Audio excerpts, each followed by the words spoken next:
kanin? Yes! May bigas! Tara! Magsaing tayo gamit ang rice cooker. Unang hakbang! Pagsukat ng bigas. Ikalawang hakbang. Paghuhugas ng bigas.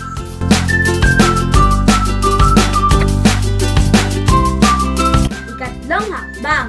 Pagmimerienda o pagsukat ng tubig.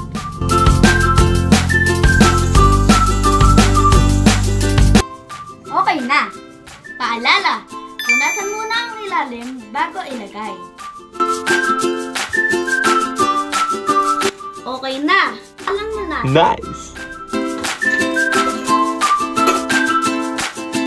Huling hakbang. Pindutin ang button pababa at hayaang maluto. Kapag tumaas na ang button, ibig sabihin luto na ang kanin. Tadaan! Okay na!